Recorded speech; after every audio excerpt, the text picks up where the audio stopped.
I have read many nuclear revenge stories on Reddit, and I've decided to post my own. This was bound to happen sooner or later, and I'm glad it happened sooner because I was getting sick of my mother-in-law and her nonsense. I, female, 27, have been married to my husband Jamie, male, 31, for 2 years, and we've known each other for a long time because I'm very close friends with his sister, Jessie, female, 27.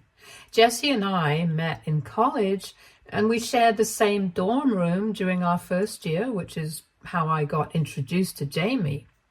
Jamie and I started dating when I was in my second year of college, and we got married 3 years into dating. Jessie was the one who introduced us, and she has never had a problem with me dating her brother and eventually marrying him. She and I are still very close to this day, and my relationship with her is separate from my relationship with my husband and vice versa. I don't involve her in our marital issues, and I don't involve Jamie in our friendship issues. I know these boundaries are hard to draw and maintain, and with such close bonds and close proximity to each other, there's a tendency for these boundaries to get blurred. But I try my hardest to ensure that none of that happens. I'm grateful that if it does happen, my friend and my husband are wise enough not to engage in it. I'm not saying that I've handled this dynamic perfectly. I'm sure I've made mistakes and slip-ups, but overall, both of these relationships are strong, and we deal with things very maturely. I'm very close with his family. Jessie and Jamie have a younger brother, Joey, male, 24. The three of them are quite close, and so am I with them. Jamie really loves his siblings and tries his best to look out for them because their dad left their mom when Joey was 16.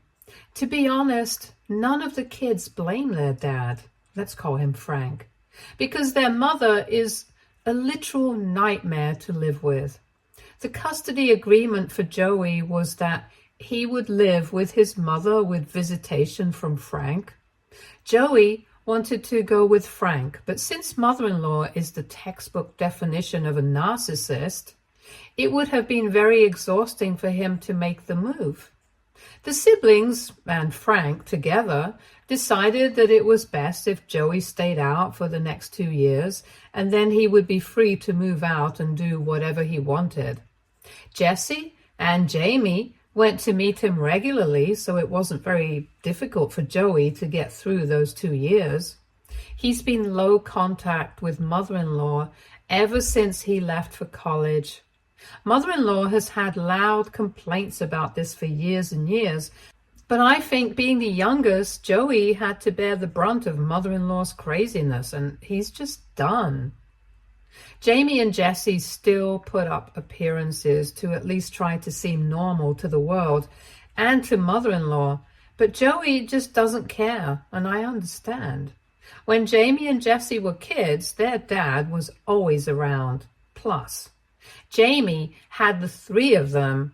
When Jamie went to college, Jessie had Frank and she had Joey. But during the last 2 years of school, Joey had to face everything alone. No matter how much Jamie and Jessie traveled, the fact was that Joey was alone with mother-in-law. And because of those 2 years, he says he's had a lifetime's worth of interaction with mother-in-law, so he wants to steer clear of her. Jamie and Jessie feel very guilty about the entire situation with Joey, and I'm not saying they shouldn't. The kid was bound to have it rough with someone like mother-in-law, so they cut him a lot of slack and do the damage control with mother-in-law. I had a good relationship with mother-in-law until the time I was only Jessie's friend and not Jamie's girlfriend. When Jessie went back home, I used to go with her sometimes. I used to hang out with mother-in-law then, and things were really cool between us. So much so that I genuinely felt Jessie was exaggerating her antics to me. But I guess that's the true sign of a narcissist. Her act was so good that anyone could fall for it, and I did too.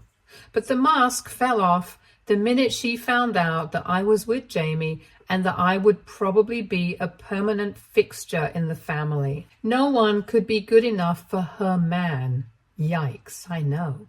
She had to find fault with everything I did from then on. Nothing was ever good enough. She always had to upstage me, always had to create a scene. And thankfully, Jamie is the kind of guy who always took a stand for me and shut down her nonsense. No questions asked. The final straw for him was when she turned up wearing white to our wedding. I had alarm bells ringing in my head, but before I could do anything, Jesse and Joey had sprung into action. Joey accidentally dropped a bottle full of red wine on her white dress, and Jesse ran to help out her poor mom change into new clothes. But we never saw her again at the ceremony. Jesse had promptly locked her inside her room to ensure she didn't start anything else. All of us got a lot of crap from her after that, but at least my wedding was saved. Jamie tore into her and told her that she had brought this upon herself because she had chosen to upstage the bride, and she should be thankful that we weren't cutting her off completely. That shut her up, and she behaved for a couple of months before starting new drama. So we generally steer clear of her. Things came to a head a couple of days ago. Jamie had to go on a work trip to Cali. It was very important for him, and his promotion depended on how well he could negotiate deals with his clients. So it was a high-stakes thing for him, and he was feeling very jittery. I was alone at home, and 2 days after he left, I fell sick. I don't know what caused it, but I was feeling extremely nauseous for a long time. A couple of hours later, I puked out a lot of stuff and was feeling really weak. I thought it was a normal stomach issue that would be okay in a day or two, but by the evening, I started feeling really sick. I drove to the hospital to get myself checked, just in case something was wrong, because I didn't have anyone at home to take care of me. The doctor said it was a case of severe food poisoning, and while it wasn't very serious or dangerous, I still needed to rest and eat mild food. When I told him that I had no one at home, he advised me to get admitted to the hospital for a week so that I could recover and not strain myself. At that point, I felt this was the best option available because I couldn't call my husband and screw up his work trip. Jessie was on a holiday with her boyfriend. Joey works out of state, and I'm estranged from my own family. So asking them to help was out of the question. I had a couple of other friends, but none I was so close to that I could ask them to tend to me for a week. I got myself admitted and let Jamie know the situation. I downplayed it because I knew he would get worried and insist on coming back home, which I just couldn't allow. 3 days into being admitted, I started feeling better. The doctor said it would take me 2 to 3 more days to get back to normal strength and energy levels, but he also felt I looked better. Somehow, word got around to mother-in-law that I was sick and that I was now feeling better. She didn't bother to come and check in on me while I was sick, and to be honest, I expected this from her, which is why I hadn't asked her to help me out anyway.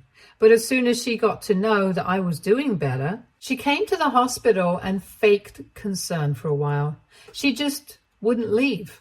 I had to beg her to leave me alone, but she kept on crying fake tears, saying things like, "I'm so sorry you're suffering so much. I hate to see you in pain. Let me do something for you." She tried to act mad that I didn't reach out to her and said that she would have helped and made me feel better in no time. I just said I didn't want to trouble her. It got so bad that I was forced to tell her that I was actually fine and that she didn't have to worry about me. This was a rookie mistake, and the switch was instant. She said, "Oh, if you're feeling better, why are you still in the hospital wasting my son's money? If you're fine, I need you to help plan my 50th birthday party And look at the arrangements. Her birthday was a week later, and all her kids were going to be there along with her friends. So she wanted everything to be impeccable. She had no one else to help her except me. It's as though she was waiting for me to say that everything was fine so that she could pounce on me and ask me to help out. I said that even though I was feeling better, there was no chance I was fit enough to help her out. She said I was just making excuses and she expected me to get discharged the next day and help her, or she was uninviting me from the party. She gave me this stupid ultimatum and left as if I cared about her idiotic party. I decided not to involve Jamie in the little drama that his mother caused because, again, his work was more important to me than my mother-in-law's unhinged little tantrum. I did drop a text to Jamie telling her what had happened, but I asked her not to say anything to Jamie. Things were normal after that. I didn't get discharged because mother-in-law wanted it, but only when the doctor okayed me to leave, which was 3 days later. Jamie came back the next day and he seemed to be in good spirits. He said his boss was happy with his work and the negotiations went really well, so he looked hopeful about the promotion. I then told him what exactly had happened with my little stint at the hospital and my mother-in-law's deranged demands. Jamie quietly listened to me narrate the entire incident and didn't say anything. He was very upset, rightfully so, that I didn't tell him and said that my health was more important than a stupid work trip. I told him it wasn't that serious and that I was fine. And he asked me if I wanted him to talk to mother-in-law regarding her treatment of me, but I said no. I told him I didn't want her to cause any more crap than she already had, and that I didn't care about her and her stupid opinions anyway. I was actually glad I wouldn't have to go to her party. I had thought that James would sit the party out as well, but he was adamant about going. He told me he would be setting mother-in-law straight once and for all because now she needed to be dealt with firmly. I honestly got a bit scared because I could see that he was furious, and I also knew that no matter what I said or did, he was going to do what he had planned. I just told him to be careful and try not to cause a scene at the party. The party was yesterday and all hell has broken loose. I had a feeling Jamie wouldn't let my mother-in-law's antics slide so easily, but I didn't know he would go all nuclear. I'm not complaining at all. I love that my husband is taking a stand for me like he always has and has put mother-in-law to shame publicly. It just feels a little too amazing to be true, if you ask me. So, as I mentioned above, my mother-in-law had disinvited me from her party. Thank God for that. I don't know what kind of reaction she wanted to get out of me. She had probably hoped that I would make a huge fuss about being excluded and beg her to invite me again, but none of that happened. So naturally, she was already pissy because she didn't get to have one of her stupid power trips with me. Jamie, Jesse, and Joey were all in on Jamie's plan, which I hadn't known, and I got the tea from them after the party. So initially, everything was great. The guests came, brought gifts, and the decor was amazing. Everything was basically crafted to be perfect. Mother-in-law was behaving very sweetly and didn't mention me even once. She was avoiding Jamie a little. I think she thought he would ask her why I hadn't been invited and she would have to answer and tell him about the little stunt she pulled at the hospital. To avoid that, I presume she mostly stayed away. Jamie kept his cool throughout. He told me he tried his best to behave as if nothing was wrong, so as not to garner attention and make mother-in-law suspicious. Finally, when the cake was being cut, the 3 kids got up to make a toast. Joey started off by thanking mother-in-law for all that she had done for them over the years, and he then added how mother-in-law had forced him to take up part-time jobs after the divorce to contribute to living expenses, and it was only due to Jess's intervention that she had stopped her antics. When he said that, There was an uncomfortable silence. Mother-in-law tried to laugh it off, but it was very awkward and they were just getting started. Next, Jessie got up. Mother-in-law literally froze in place.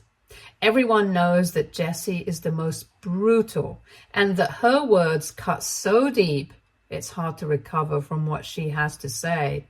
And Jessie didn't disappoint. She detailed so many instances from their childhood that Joey says it was hard to count. It was unbearable, and mother-in-law started sobbing. A few people left with their gifts in disgust during this little expose, but Jessie was unstoppable, and she finally came to the hospital drama that mother-in-law had started. She told the guests that the reason I wasn't at the party was because I had been uninvited, and the reason for that was that mother-in-law couldn't digest the fact that her sick and hospitalized daughter-in-law was not in the shape or health to do the running around for her God-forsaken party. There was so many gasps in the crowd, according to them, and Jessie was smug from the dramatic effect that she got. Mother-in-law was hysterical by this point, yelling and screaming that she couldn't believe her own children would do this to her, especially on one of the most special days of her life. Cue Jamie. He went over to her, gave her water to drink, and asked her to calm down. She felt a little better, not knowing that this was all part of the setup that the three had laid for her. She said she knew only Jamie was the nice one of the lot, and the others were rotten like their father. She was basically putting her foot in her mouth, but she didn't know that yet. And when her little praise train for Jamie was over, Jamie handed her an envelope saying it was a gift from him. Even I didn't know what this gift was before the incident was narrated to me. When mother-in-law read the papers, she turned white. It was as though her eyes would pop out of her face. The papers were basically Jamie giving it to her in writing that he wouldn't be sending her any money to help her out, and neither would he be paying her mortgage every month. Essentially, she was on her own. The chaos that ensued was nothing short of hell. Mother-in-law started straight up yelling, screaming at the top of her lungs. She said Jamie couldn't do this to her and that she would sue him and all of them. How that would be of any help at all, no one knows. But the three of them left her mid-breakdown and went to a bar to chill and have drinks. She's been bombarding them with texts non-stop, starting from begging to ranting to saying literally batshit crazy things. No one is responding to her. I think they finally had enough and know that cutting her out is in their best interests. And we have no idea at all what she's going to do because she's basically been surviving on handouts from her kids. Jamie pays the mortgage for her house. Jessie sends her an allowance for groceries and electricity, and Joey gives her some money for other utilities like gas. She claims that she works, and it's good for her if she does, because if she doesn't, God alone knows what's going to happen because all this money is going to stop. She keeps saying she'll apologize to me if that's what it takes to get things back to normal. And she doesn't realize that what she did to me wasn't the reason why this blow-up happened. It was just the last straw on the camel's back, and everyone had had enough. This was their breaking point, and now there's no going back. I know them really well. Joey, not so much, but I have a fair idea of how he thinks too. They're done, and good for them. I'm so proud of all three for finally putting an end to her toxicity. Had it been left to me, I would have done it years ago, but I never pushed for anything because at the end of the day, she's their mother, and I wouldn't want to ruin that relationship, especially since I'm estranged from my mother. But this was entirely their call, and I know it had nothing to do with me. So at least I'm not guilty. Let's see what happens next, because I know mother-in-law isn't going to take this sitting down. She's going to come back because she has no other option, frankly. She was surviving literally because of her children, and without their help, She can't afford half the luxuries she presently does. It's going to be a fun ride from here on, and I can't wait to see her imminent downfall. I have my popcorn ready. Things just need to get moving. Update 1. Oh, shit has hit the fan. It's been a month since mother-in-law's birthday, and everyone is still no contact with her. She, however, doesn't understand this because she's been trying every trick in the book to get the kids to talk to her again. She keeps on calling, texting, and even sending emails. Jamie said that they should all block her, but that would be too extreme of a step.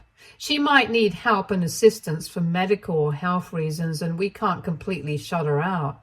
That's the only reason why channels of communication are open with her. But she probably feels that if she's allowed to text, she'll one day be able to wear their resolve down and bring things back to normal, or rather, whatever her version of normal is. To her dismay, nobody is interested in keeping contact with her anymore. Moreover, all of us are certain that all this hue and cry isn't because she actually wants to talk to Jamie, Jesse, and Joey, but because she needs money. According to Joey's estimates, with the money they were giving her, she should have enough saved to last her a couple more months. But by then, she'd really need to either downsize or land a job that would pay her a lot. Added to this is the fact that no one really knows whether she actually works or not, or has been lying to us all the way through. Last we knew, she was working a desk job at a small company that paid her some money. But that wasn't enough for survival, especially with the kind of luxuries she counts as survival. So essentially, what she earns, supposedly, is her pocket money, and most of her essentials were taken care of by her kids. Now that consistent flow of money is going to stop, and stop suddenly and completely, so the money is going to dry up sooner rather than later, and all these are desperate attempts to stop that from happening. Last week, Jessie introduced her partner, Finn, male, 29, to the family. We knew of him but hadn't met him. They've been dating for some time now, and he seems like a good guy, and Jessie is happy. All of us met at Frank's place, and it was a really nice time that the families spent with each other, quite unlike mother-in-law's birthday, or in fact any event which Her Majesty chooses to grace. This was so much more fun, chill, and it genuinely felt like we were hanging out with family. Jessie introducing Finn to Frank was more like a stamp that made the relationship serious, one that was inching towards marriage. This is just how it is in the family. Jamie and I both think Finn is going to pop the question in 2 to 3 months at max, and this is just their way of easing him into the family. And that was no issue at all, because he's a very funny guy. Almost everyone liked him immediately. He knows about the entire deal with mother-in-law and cracked a few subtle jokes at her expense. It was mean, but only slightly, and all of us laughed because, come on, everyone knows how she is. But then the drama happened. She somehow, and nobody knows how, found out that Jessie had a partner that everyone in the family had met. By everyone, I mean the immediate family, Jamie, Joey, Frank, and me. And only mother-in-law was the one who had no idea who the guy was, what he did, and what their plans for the future were. And she has been both inconsolable and uncontrollable since then. She's back to texting us 200 times a day, telling us that we've wronged her and that her only daughter has left her alone. She says she can't believe that we would exclude her from something as important as this, and that all her children are ungrateful brats.